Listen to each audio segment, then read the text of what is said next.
Political instability, سیاسی عدم استحکام ایک ایسی بیماری ہے جو کہ پاکستان کو بطور ملک بڑے عرصے سے لگی ہوئی ہے۔ پاکستان اس کا شکار تب سے ہے جب سے یہ بنا ہے، اور اسی سیاسی عدم استحکام نے پاکستان کو اس نہج پر پہنچا دیا ہے کہ اب وہ دنیا کے نقشے پر ایک الگ آزاد مملکت کے طور پر نظر تو آتا ہے، مگر اپنے فیصلے خود نہیں کر سکتا۔ اپنے اندرونی معاملات کی وجہ سے دنیا کی انٹرنیشنل ریلیشنز کی ریس میں وہ کہیں نظر نہیں آتا۔ عالمی منظرنامے پر نظر ڈالنے سے پتہ لگتا ہے کہ پوری دنیا اس وقت ماڈرن سیکیورٹی تھریٹس کو منہ دینے کے لیے کوشاں ہے اور کوشش کر رہی ہے، اور اس تناظر میں ہم دیکھتے ہیں کہ بہت سارے ایگریمنٹس پاکستان کے ارد گرد اس وقت ہو رہے ہیں۔ چائنا BRI کے تھرو تمام کنٹریز کو کنیکٹ کر رہا ہے، اور اس مد میں وہ انفراسٹرکچر ڈیولپمنٹ میں بہت سارا پیسہ خرچ کر رہا ہے، اور کنٹریز جڑ رہی ہیں چائنا کے ساتھ۔ دوسری طرف ہم دیکھتے ہیں کہ یونائٹڈ اسٹیٹس آف امریکہ اپنے یورپین کنٹریز کے گٹھ جوڑ کے ساتھ پوری دنیا کو اپنے بلاک میں، یعنی اپنے ساتھ میں جوڑنے کے لیے پوری دنیا کو جھنجھوڑنے کی کوشش کر رہا ہے، اور مختلف ایگریمنٹس میں انہیں شامل کرنے کی کوشش کر رہا ہے۔ اور کوارڈ کی صورت میں ہم دیکھتے ہیں کہ آسٹریلیا اور انڈیا جیسے کنٹریز، جاپان جیسے کنٹریز کو امریکہ چاہتا ہے کہ اس کے ساتھ جڑے۔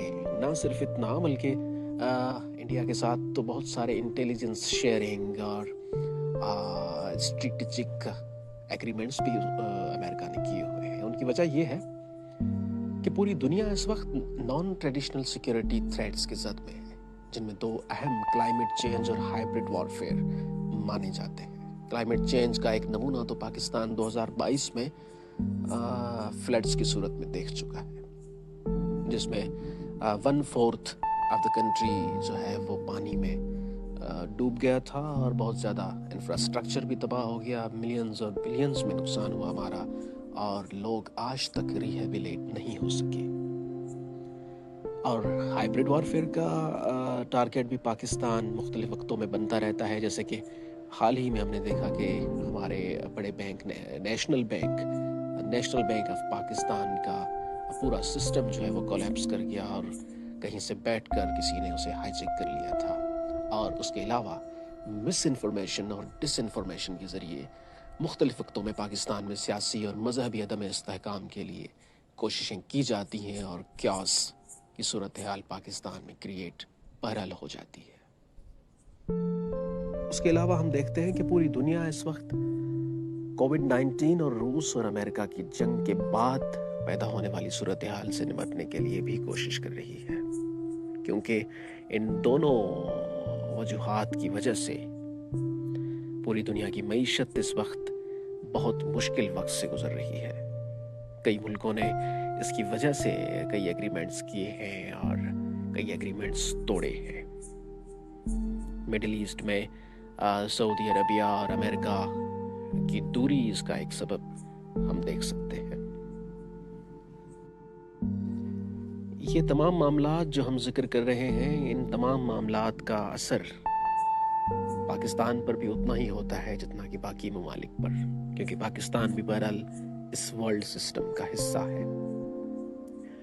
پاکستان نے ان معاملات کو نمٹنے کے لیے کتنی کوشش کی ہے اور کتنی کوشش کر رہا ہے، وہ ہم اس ملک کی 75 سالہ تاریخ اور اس تمام لمبے سفر میں پاکستان کی سیاسی عدم استحکام کو دیکھ کر یہ اندازہ لگا سکتے ہیں کہ پاکستان نے کتنی کوشش کی ہے، اور پاکستان کتنی کوشش کر رہا ہے، اور پاکستان بہرحال کہاں ایگزسٹ کرتا ہے اس پورے سسٹم میں۔ پاکستان کی سیاسی اور انتظامی زندگی پر نظر ڈالنے سے پتہ لگتا ہے کہ آدھے سے زیادہ زندگی تو پاکستان کی فوجی حکومتوں نے گزار دی، اور آدھے سے کم زندگی میں مسلسل سیاسی عدم استحکام رہا۔ ایک پارٹی حکومت میں آتی تو دوسری اسے حکومت سے نکالنے کی کوشش کرتی، دوسری آتی تو پہلی اپنے کام سے لگ جاتی۔ 2008 سے اب تک بہرحال پاکستان میں ایک ٹوٹی پھوٹی جمہوریت فنکشنل ہے. اس جمہوریت نے پاکستان کو کیا دیا کیا نہیں دیا یہ ایک الگ بحث ہے. بہرحال سیاسی مبصرین اس بات پر اطمینان کا اظہار کرتے ہیں کہ پاکستان ایک جمہوری ملک ہے اور جمہوریت کے ہونے سے پاکستان ترقی کرے گا. پاکستان ایک ایسا ملک ہے جو کرپشن میں 180 ممالک کی لسٹ میں سے 140ویں نمبر پر آتا ہے. یعنی دنیا کے 180 ممالک میں سے ہم 40 ممالک سے کم رشوت خور ہیں. اس کے علاوہ پاکستان 10 ایسے ممالک میں شامل ہوتا ہے جو کہ سیدھا سیدھا کلائمیٹ چینج کی زد میں ہے. پاکستان اس وقت کسی بڑے ایگریمنٹ کا حصہ نہیں ہے. پاکستان کا سی پیک اس وقت فلی فنکشنل نہیں ہے. ہمارا پڑوسی ملک ہندوستان 1991 میں پہلی اور آخری مرتبہ IMF کے دروازے پر گیا تھا اور ہم 23 دفعہ جا چکے ہیں. کسی سیاسی لیڈر کے پاس یہ فریم ورک نہیں ہے کہ ان تمام مسائل سے پاکستان کو کیسے نکالنا ہے. پاکستان میں چناؤ یعنی الیکشن کے طریقہ کار کو دیکھتے ہوئے ہم یہ کہہ سکتے ہیں کہ آپ جو بھی ہیں جیسے بھی ہیں اگر یہ طے ہو گیا ہے کہ آپ نے اس ملک کا وزیر اعظم بننا ہے تو آپ بن جائیں گے. آپ اگر آٹا پیٹرول اور یہ ساری چیزوں کے ریٹس نہ بھی بتائیں تو آپ وزیر اعظم بن جائیں گے, حکومت بھی کریں گے اور پاکستان بھی چلے گا. مگر پاکستان انٹرنیشنل ریلیشنز کی اس ریس میں کبھی شامل نہیں ہو سکتا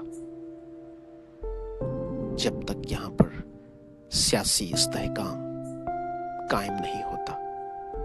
اور یہ سیاسی استحکام تب آئے گا جب آپ جمہوریت کے تمام اصولوں پر پورے اتریں گے. رول آف لا ہوگا, فیئر اینڈ فری الیکشنز ہوں گے, گڈ گورننس ہوگی, ڈائنیسٹک پالیٹکس کا خاتمہ ہوگا اور good person for the good job ہوگا. شکریہ.